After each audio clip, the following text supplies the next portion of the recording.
imagination. Voici les majestueux, les mystérieux mammouths.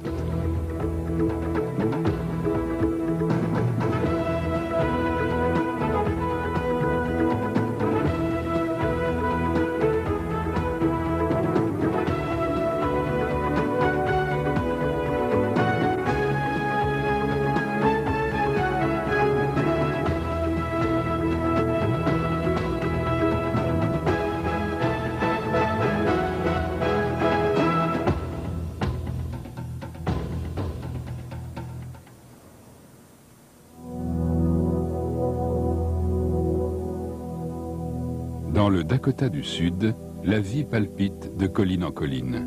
Lièvres, coyotes, antilopes et bisons.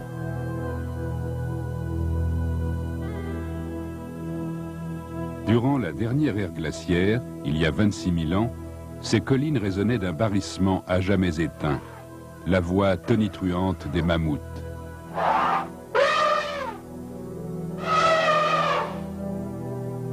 De leur vivant, aucun animal ne pouvait rivaliser avec les mammouths, ni en taille, ni en majesté. Même les prédateurs les plus féroces se tenaient à distance de ces géants de la prairie. Et puis, brusquement, il y a 11 000 ans, les mammouths ont disparu. Mais par chance, au cœur des États-Unis, il est un endroit qui a conservé la trace presque intacte de leur vie et de leur mort. En 1974, un entrepreneur a commencé les travaux de terrassement dans le cadre d'un projet immobilier sur un site dénommé Hot Springs dans le Dakota du Sud. L'un de ces engins a heurté quelque chose d'inhabituel, des ossements et une défense de plus de 2 mètres. On a demandé au paléontologue Larry Hagenbrod d'expertiser la chose. Impressionné par le nombre de squelettes éparpillés sur le site, Hagenbrod a obtenu l'ajournement des travaux. Les travaux n'ont toujours pas repris depuis. Hot Springs est désormais un site réservé à la recherche sur les mammouths. Quand j'ai été appelé, j'ai trouvé entre 4 et 6 mammouths. C'était déjà magnifique. Mais 21 ans plus tard, nous en sommes à notre 51e mammouth. C'est passionnant. Et ce n'est pas fini, car il y a encore au moins 10 mètres d'épaisseur de terre à mammouth, là, sous mes pieds. Le site de Hot Springs est devenu une exposition permanente qui présente les squelettes géants exactement tels qu'ils ont été retrouvés par Hagenbrod et son équipe. Le mythe qui entoure ces animaux préhistoriques attire de nombreux visiteurs.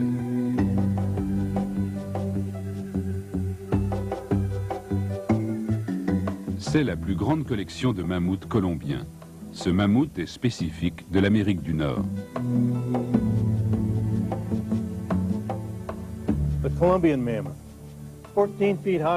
Avec ses 4,50 m de haut, ses 9 tonnes, le mammouth colombien est comme un gros camion à pleine charge. Il n'a pas cette toison laineuse qu'ont la plupart des autres mammouths. Il n'est pas plus velu que la moyenne des éléphants d'Asie ou d'Afrique aujourd'hui. C'était un animal des régions chaudes.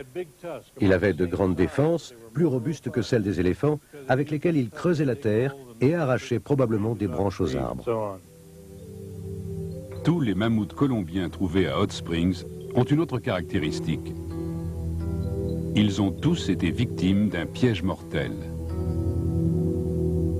Il y a 26 000 ans environ, le plafond d'une caverne souterraine s'est effondré. Une source naturelle l'a ensuite inondé. Ce gouffre avait l'aspect d'une inoffensive petite mare, mais il était profond de 20 mètres et ses rives étaient abruptes et glissantes.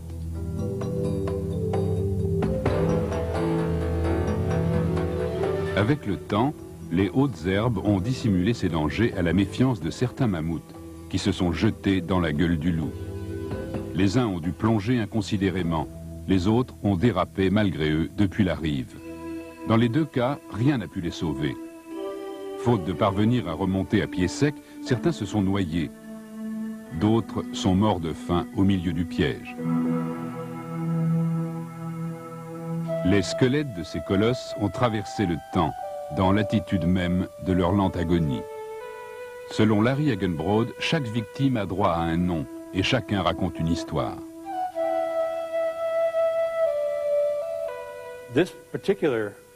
Cet animal, Napoléon, est dans une posture assez particulière. Il s'est probablement noyé. Ensuite, il a flotté de ci, de là, avant de couler comme un vieux bateau rouillé. Sa tête était en l'air, avec les défenses dans ce sens, et le poids de l'ivoire a entraîné la tête sur l'épaule droite, jusqu'à ce que la défense se cale sur le fond de la mare. Napoléon est particulièrement important, parce que pour la première fois, nous avions trouvé un squelette tout assemblé, et nous disposions de son crâne avec toute la denture, ce qui nous a permis de connaître son âge et la taille normale des os à cet âge. Finalement, les parois du gouffre se sont effondrées à leur tour, recouvrant les restes des mammouths qui se trouvaient au fond. Puis le tout s'est lentement asséché. Des couches sédimentaires atteignant parfois 1 mètre séparent les squelettes, non seulement dans l'espace, mais aussi dans le temps, ce qui permet à Larry Hagenbrodt d'évaluer dans ses grandes lignes la chronologie des faits.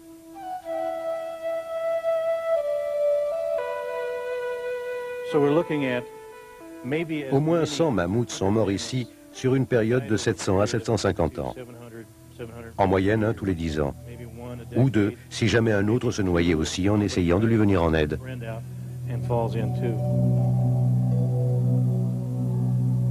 L'histoire de Hot Springs semblait assez claire, jusqu'à ce que les ossements révèlent un autre fait. À peu près toutes les victimes de ce piège étaient de jeunes mâles. Les fossiles à eux seuls ne permettent pas d'expliquer cette donnée. Mais sur un autre continent, à 10 000 km de là, un vieux sage pourrait bien aider les scientifiques à résoudre cette énigme.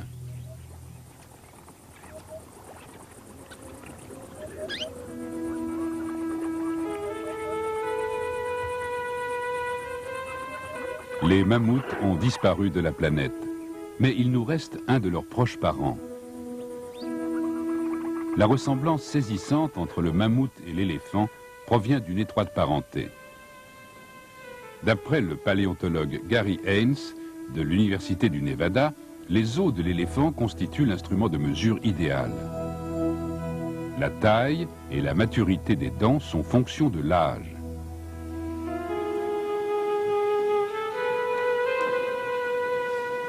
La forme du bassin permet de savoir s'il s'agit d'un mâle ou d'une femelle.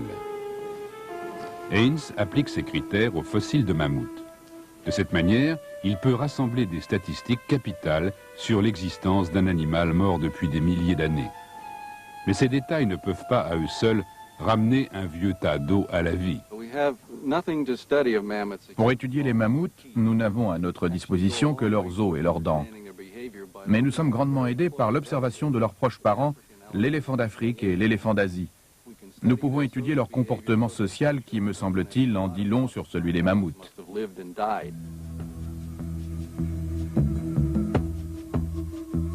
Les mammouths et les éléphants ont un ancêtre commun originaire d'Afrique. Il y a environ 5 millions d'années, leurs lignées ont divergé.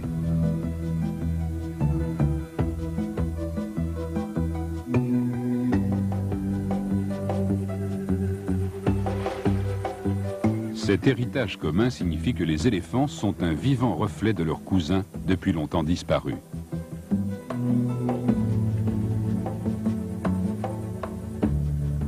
À l'image des éléphants, les mammouths colombiens étaient herbivores et passaient probablement le plus clair de leur temps à se repaître.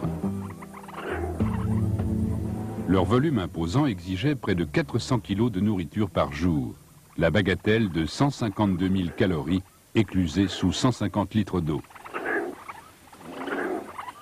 On peut supposer que les mammouths étaient aussi sociables que le sont les éléphants. À l'évidence, ils éprouvaient une certaine forme d'attachement les uns envers les autres. Leur manière de se comporter entre eux n'était pas très différente de celle des humains. Ils se prodiguaient toutes sortes de marques d'affection lorsqu'ils ne s'étaient pas vus depuis longtemps. Ils aimaient vivre ensemble. C'est ce que l'on constate chez les éléphants. Ce devait être pareil pour les mammouths. Ils s'enseignaient mutuellement des connaissances complexes sur l'environnement et sur les moyens d'y survivre.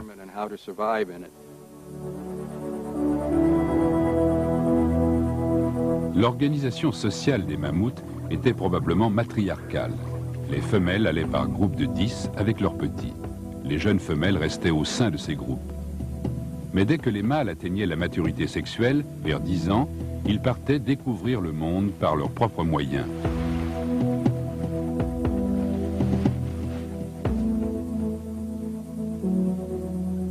Libérés des contraintes familiales, ces adolescents mâles étaient aventureux, mais inexpérimentés. Ils étaient donc des proies faciles pour un piège naturel tel que celui de Hot Springs. Seul un jeune mâle pouvait se précipiter aussi imprudemment vers la surface miroitante et trompeuse du gouffre. Dans un troupeau, les jeunes auraient probablement été rappelés à l'ordre par la vigilance des femelles. Mais des jeunes mâles livrés à eux-mêmes étaient enclins à jouer avec le feu en toutes circonstances. Et dans le cas de cette mare, tant va la cruche à l'eau qu'à la fin, elle se noie. L'expérience et l'instinct maternel ont préservé la plupart des mammouths des dangers de Hot Springs, voici 26 000 ans, dans le Dakota. La prépondérance des jeunes mâles parmi les victimes s'explique donc de manière assez pathétique. Mais une plus grande tragédie reste inexpliquée. Le mammouth colombien est exterminé. Ce fait justifie à lui seul la passion que lui voue Larry Hagenbrood. Voilà un mammouth spécifique de l'Amérique du Nord. Et voilà l'endroit où nous commençons à trouver quelques-unes des réponses le concernant. Comment il vivait, comment il mourait, peut-être même pourquoi il a disparu.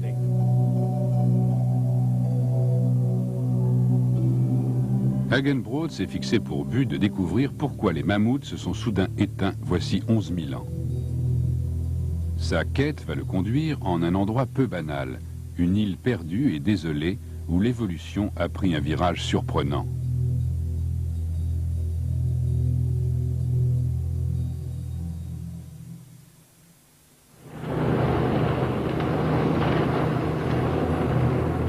À 30 000 des côtes de Californie, le paléontologue Larry Hagenbrood cherche des indices concernant la disparition des mammouths. La petite île de Santa Rosa n'abrite guère que des oiseaux et des phoques.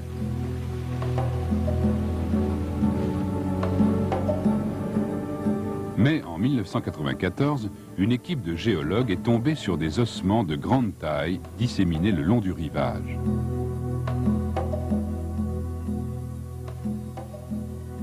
Larry Hagenbrood est accouru. Il identifia ces ossements comme étant le squelette de mammouth nain le plus complet jamais trouvé.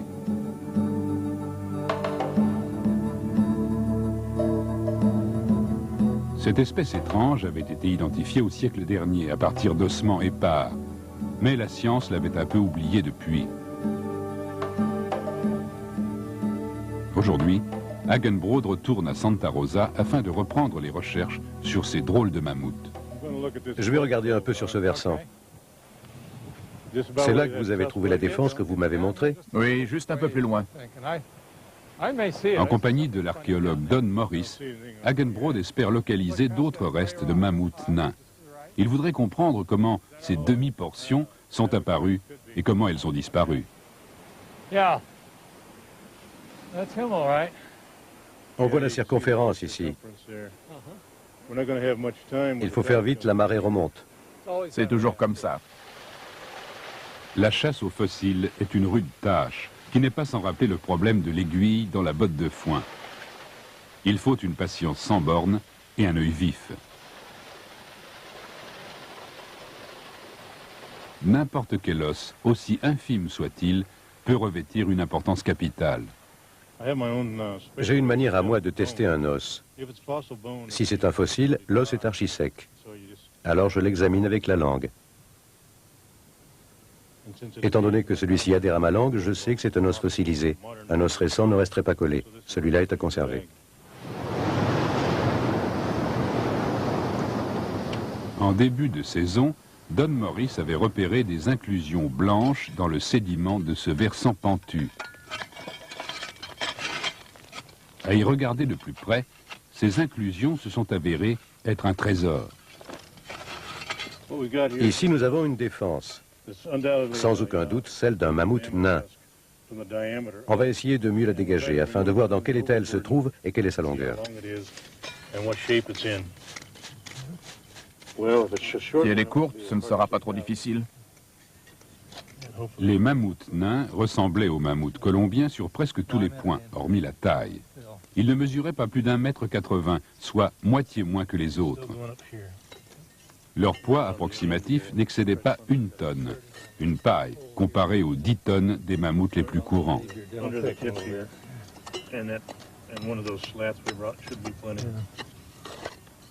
Pour Hagenbrod, cette défense est une trouvaille passionnante. Quand je trouve une défense, j'aime la caresser du bout des doigts comme ça. C'est le moyen le plus émouvant de cerner la personnalité de son propriétaire. Si je disposais d'un crâne avec ces 2 défenses, je pourrais vous dire si l'animal était droitier ou gaucher. On retrouve cette distinction tout comme chez nous autres hommes. Je palpe chaque défense de cette manière. Ça me donne des frissons. Une telle proximité avec un animal vieux de 11 000 ans.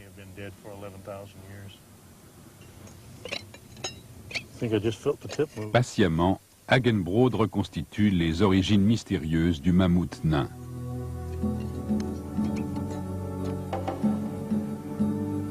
Il présume que ses ancêtres sont les mammouths colombiens qui vivaient en Californie.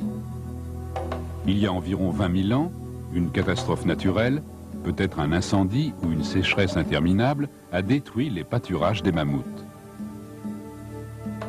Le niveau des mers était plus bas qu'aujourd'hui, et Santa Rosa ne se trouvait qu'à 6 km du continent. Les brises marines apportaient avec elles les senteurs de la végétation de l'île. Ce fut un supplice de Tantale pour les mammouths affamés. Ils n'eurent qu'à choisir entre nager ou mourir de faim. La traversée qu'ils ont faite il y a 20 000 ans a dû être plutôt traumatisante pour les mammouths. Le stress de la famine les a poussés à prendre la mer. Et les voilà gros comme des sous-marins nucléaires avec leur trompe en guise de périscope.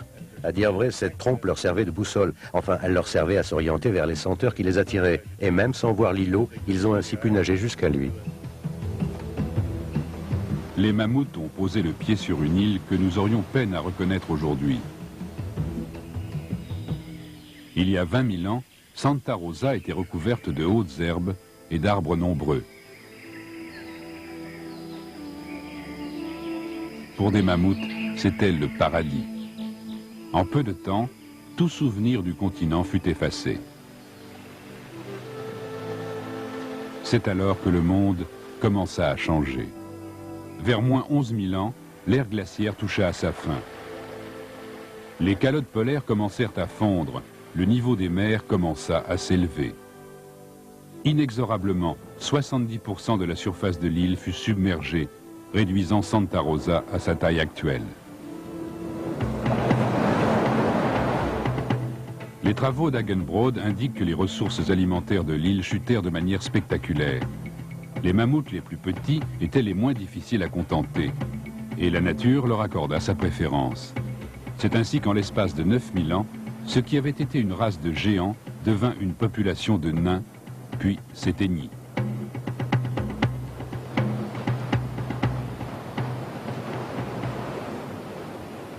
Mais les mammouths miniatures ne sont pas une spécialité de Santa Rosa. Au large de la Sibérie, les paléontologues ont trouvé des mammouths similaires sur l'île de Wrangel.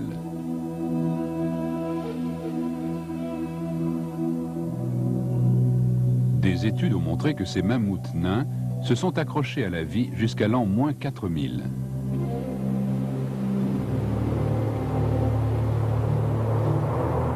Mais sur le reste du globe, les mammouths continentaux disparurent bien plus tôt. Au fur et à mesure que le climat se réchauffait, les prairies se transformèrent en forêts dans le sud et en toundra dans le nord.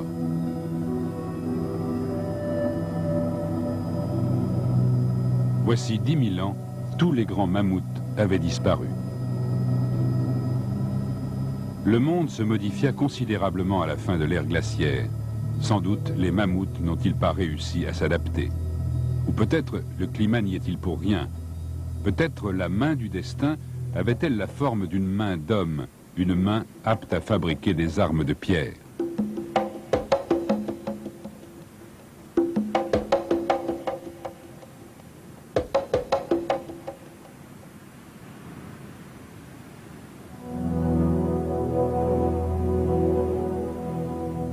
Les mammouths se sont d'abord étendus à toute l'Amérique du Nord il y a un demi-million d'années. Puis ils ont disparu peu après l'arrivée d'un nouveau venu vers 9000 avant Jésus-Christ. Suivant la même route que celle empruntée des centaines de siècles plus tôt par les mammouths, une vague d'êtres humains passa d'Asie en Amérique du Nord. Ces premiers Américains sont homonymes du roi Clovis, mais ils doivent ce nom de Clovis à la petite ville du Nouveau-Mexique où l'on retrouva leurs traces pour la première fois. Il s'agissait en l'occurrence d'outils très reconnaissables, des pointes acérées régulièrement retrouvées à côté des restes de mammouths.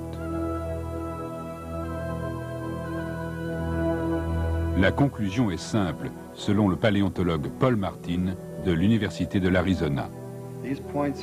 Ces pointes se retrouvent dans tous les États-Unis et souvent elles sont présentes à côté d'os de mammouth, lesquels sont parfois même des os taillés ou gravés.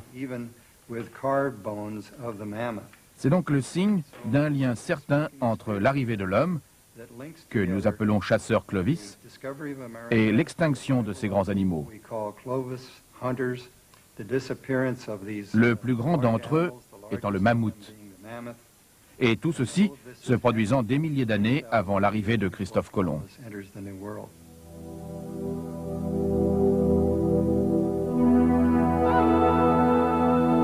Armés de leurs seuls outils de pierre, ces petites troupes d'hommes semblent avoir représenté un danger négligeable pour des géants qui régnaient sur tout un continent.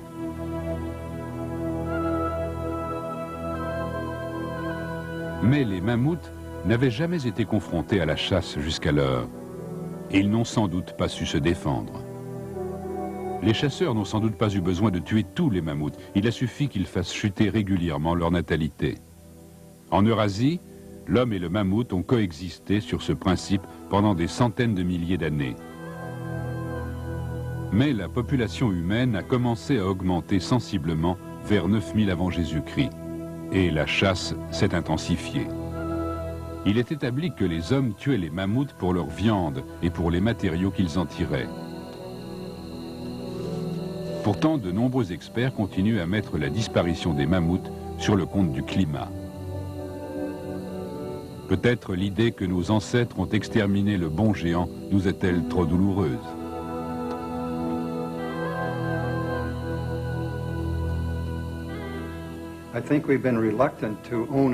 Je pense que nous répugnons à admettre que les hommes préhistoriques aient pu perpétrer quelque chose d'aussi massivement destructeur que l'extermination des mammouths.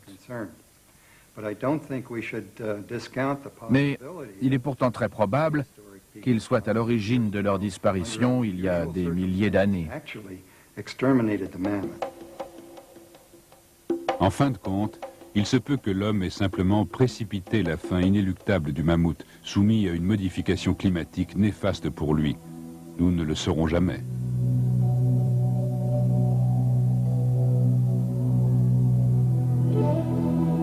Il y a seulement 11 000 ans, ce qui n'est rien à l'échelle de l'évolution, les mammouths parcouraient encore la Terre. C'est peut-être cette proximité dans le temps qui désole le plus Larry Haggenbrod. C'est un animal de l'ère glaciaire avec lequel nous avons cohabité jusqu'à très récemment. Des hommes ont vécu avec des mammouths. Les dinosaures et les hommes, c'est autre chose. Ils n'ont rien partagé. Tandis que nous avons vécu avec les mammouths. Et c'est fini. Et je pense que c'est à notre détriment.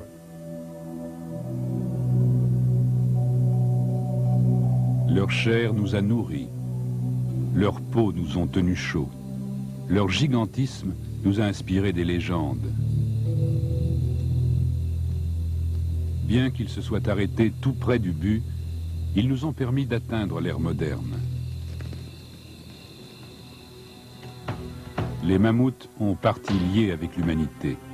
En dévoilant les mystères de leur destin, nous avons peut-être appris une leçon sur nous-mêmes.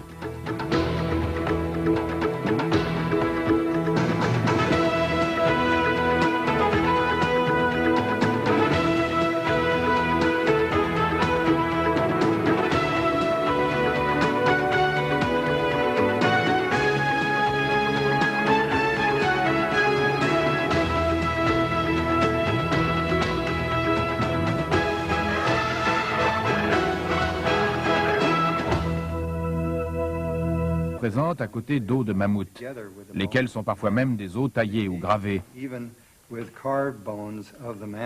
C'est donc le signe d'un lien certain entre l'arrivée de l'homme, que nous appelons chasseur Clovis, et l'extinction de ces grands animaux. Le plus grand d'entre eux étant le mammouth. Et tout ceci se produisant des milliers d'années avant l'arrivée de Christophe Colomb.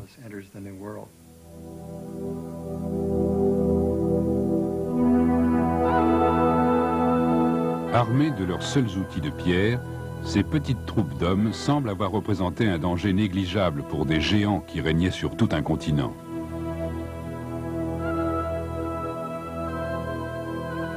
Mais les mammouths n'avaient jamais été confrontés à la chasse jusqu'alors, et ils n'ont sans doute pas su se défendre. Les chasseurs n'ont sans doute pas eu besoin de tuer tous les mammouths, il a suffi qu'ils fassent chuter régulièrement leur natalité. En Eurasie, l'homme et le mammouth ont coexisté sur ce principe pendant des centaines de milliers d'années.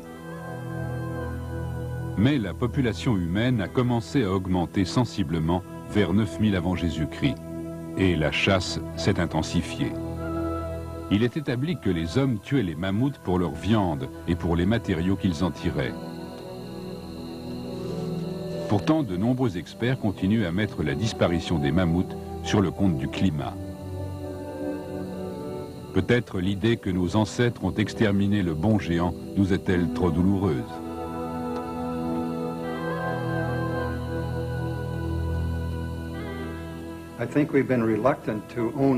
Je pense que nous répugnons à admettre que les hommes préhistoriques aient pu perpétrer quelque chose d'aussi massivement destructeur que l'extermination des mammouths. Mais il est pourtant très probable qu'ils soient à l'origine de leur disparition il y a des milliers d'années. En fin de compte, il se peut que l'homme ait simplement précipité la fin inéluctable du mammouth, soumis à une modification climatique néfaste pour lui. Nous ne le saurons jamais.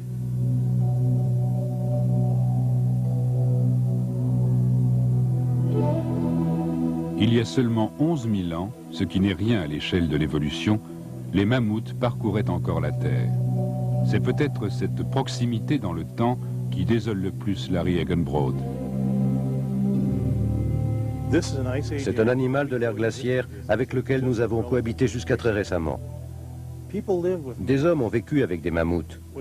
Les dinosaures et les hommes, c'est autre chose. Ils n'ont rien partagé. Tandis que nous avons vécu avec les mammouths. Et c'est fini. Les mammouths ont posé le pied sur une île que nous aurions peine à reconnaître aujourd'hui. Il y a 20 000 ans, Santa Rosa était recouverte de hautes herbes et d'arbres nombreux. Pour des mammouths, c'était le paradis. En peu de temps, tout souvenir du continent fut effacé. C'est alors que le monde commença à changer. Vers moins 11 000 ans, l'ère glaciaire toucha à sa fin. Les calottes polaires commencèrent à fondre, le niveau des mers commença à s'élever. Inexorablement, 70% de la surface de l'île fut submergée, réduisant Santa Rosa à sa taille actuelle. Les travaux d'Agenbrod indiquent que les ressources alimentaires de l'île chutèrent de manière spectaculaire. Les mammouths les plus petits étaient les moins difficiles à contenter, et la nature leur accorda sa préférence. C'est ainsi qu'en l'espace de 9000 ans, ce qui avait été une race de géants devint une population de nains, puis s'éteignit.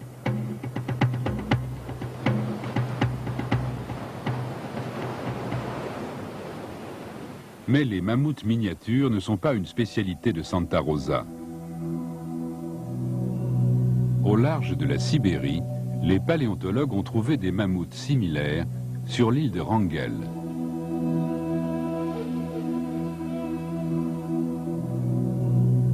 Des études ont montré que ces mammouths nains se sont accrochés à la vie jusqu'à l'an moins 4000.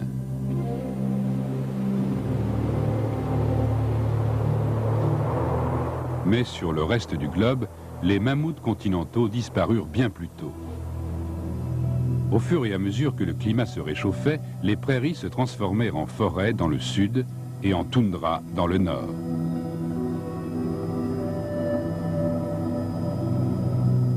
Voici 10 000 ans, tous les grands mammouths avaient disparu. Le monde se modifia considérablement à la fin de l'ère glaciaire. Sans doute, les mammouths n'ont-ils pas réussi à s'adapter. Ou peut-être le climat n'y est-il pour rien. Peut-être la main du destin avait-elle la forme d'une main d'homme, une main apte à fabriquer des armes de pierre.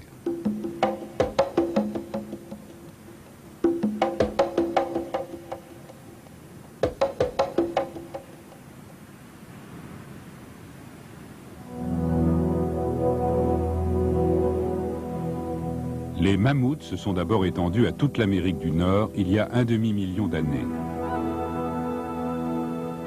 Puis ils ont disparu peu après l'arrivée d'un nouveau venu vers 9000 avant Jésus-Christ.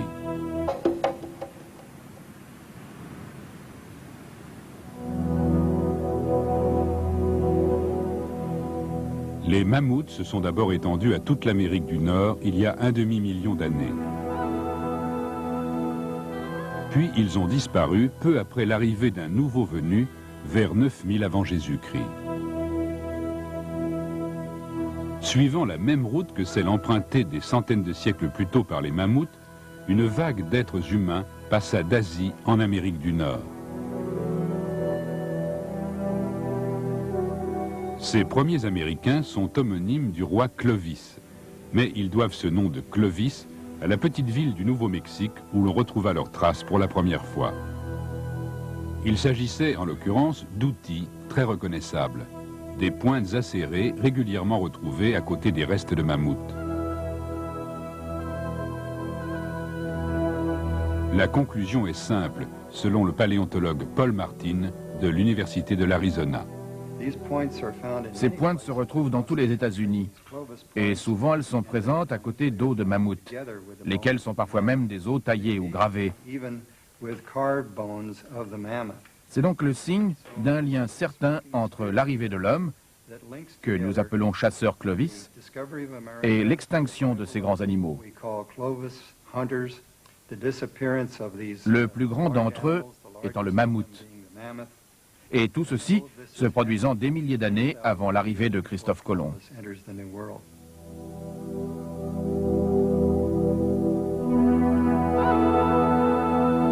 Armés de leurs seuls outils de pierre, ces petites troupes d'hommes semblent avoir représenté un danger négligeable pour des géants qui régnaient sur tout un continent.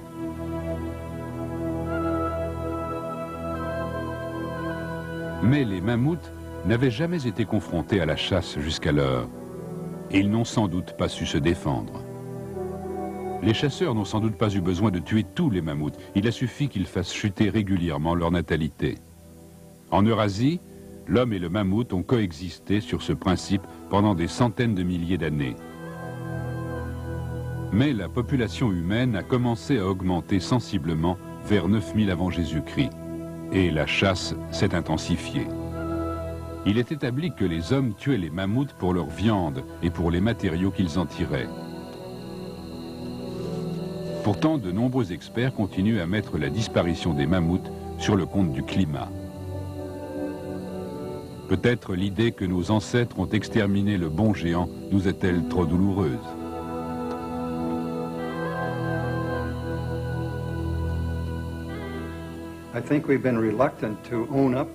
Il peut rassembler des statistiques capitales sur l'existence d'un animal mort depuis des milliers d'années. Mais ces détails ne peuvent pas à eux seuls ramener un vieux tas d'eau à la vie. Pour étudier les mammouths, nous n'avons à notre disposition que leurs os et leurs dents. Mais nous sommes grandement aidés par l'observation de leurs proches parents, l'éléphant d'Afrique et l'éléphant d'Asie. Nous pouvons étudier leur comportement social qui, me semble-t-il, en dit long sur celui des mammouths.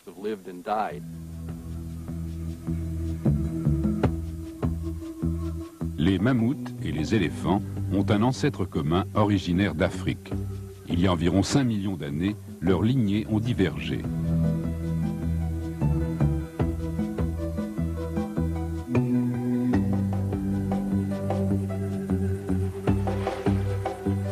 Cet héritage commun signifie que les éléphants sont un vivant reflet de leurs cousins depuis longtemps disparus.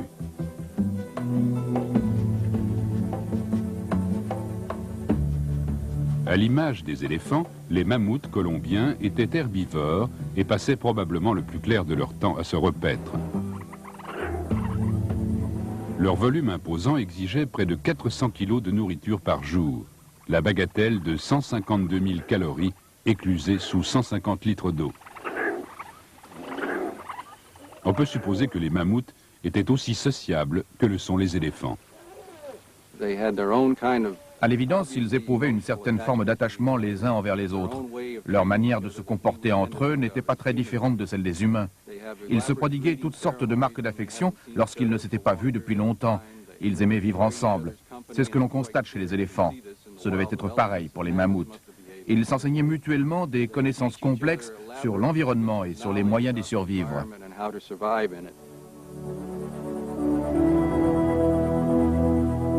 L'organisation sociale des mammouths était probablement matriarcale. Les femelles allaient par groupes de 10 avec leurs petits. Les jeunes femelles restaient au sein de ces groupes. Mais dès que les mâles atteignaient la maturité sexuelle, vers 10 ans, ils partaient découvrir le monde par leurs propres moyens.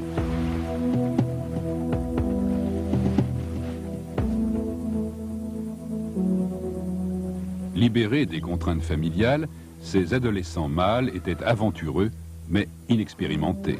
Ils étaient donc des proies faciles pour un piège naturel tel que celui de Hot Springs. Seul un jeune mâle pouvait se précipiter aussi imprudemment vers la surface miroitante et trompeuse du gouffre. Dans un troupeau, les jeunes auraient probablement été rappelés à l'ordre par la vigilance des femelles. Mais des jeunes mâles livrés à eux-mêmes étaient enclins à jouer avec le feu en toutes circonstances. Et dans le cas de cette mare, tant va la cruche à l'eau qu'à son équipe. Le mythe qui entoure ces animaux préhistoriques attire de nombreux visiteurs.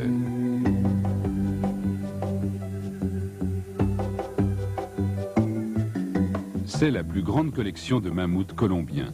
Ce mammouth est spécifique de l'Amérique du Nord.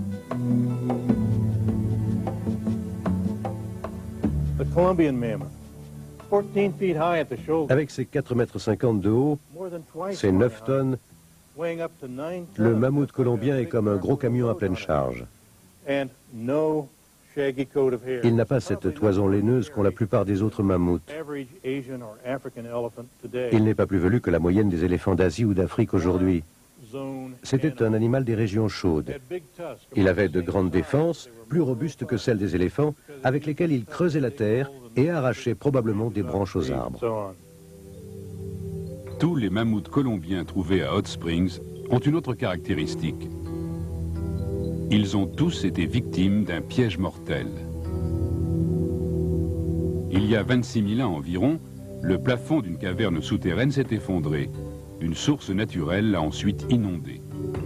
Ce gouffre avait l'aspect d'une inoffensive petite mare, mais il était profond de 20 mètres et ses rives étaient abruptes et glissantes.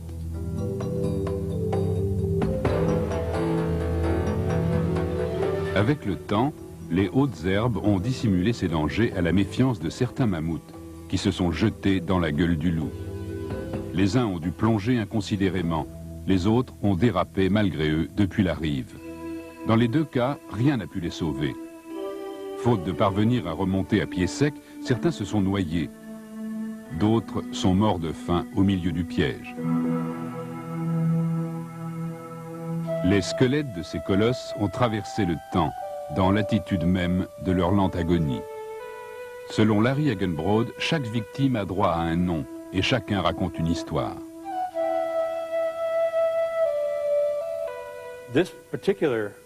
Cet animal, Napoléon, est dans une posture assez particulière. Il s'est probablement noyé. Ensuite, il a flotté de ci, de là, avant de couler comme un vieux bateau rouillé.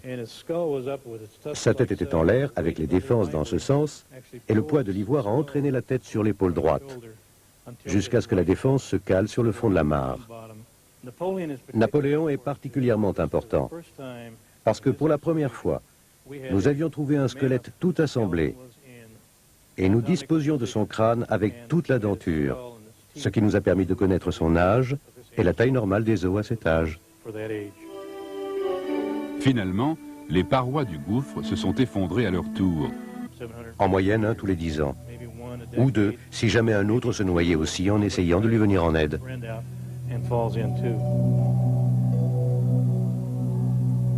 L'histoire de Hot Springs semblait assez claire, jusqu'à ce que les ossements révèlent un autre fait. À peu près toutes les victimes de ce piège étaient de jeunes mâles. Les fossiles à eux seuls ne permettent pas d'expliquer cette donnée. Mais sur un autre continent, à 10 000 km de là, un vieux sage pourrait bien aider les scientifiques à résoudre cette énigme.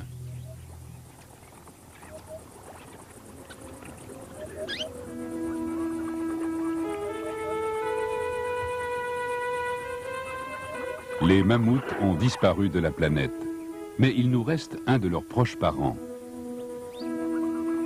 La ressemblance saisissante entre le mammouth et l'éléphant provient d'une étroite parenté.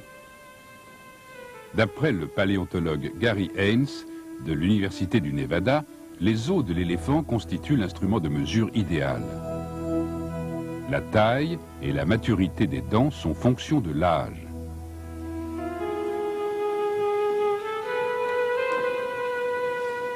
La forme du bassin permet de savoir s'il s'agit d'un mâle ou d'une femelle.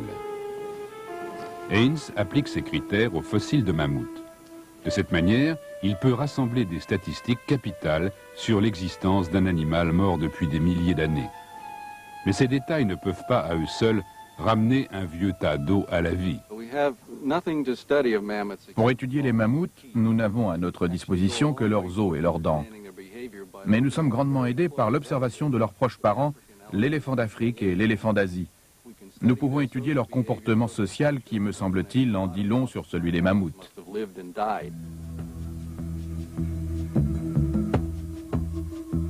Les mammouths et les éléphants ont un ancêtre commun originaire d'Afrique. Il y a environ 5 millions d'années, leurs lignées ont divergé.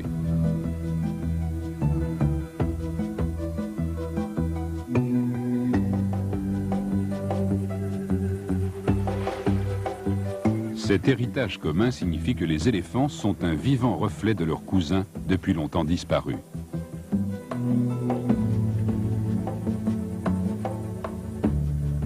À l'image des éléphants, les mammouths colombiens étaient herbivores et passaient probablement le plus clair de leur temps à se repaître.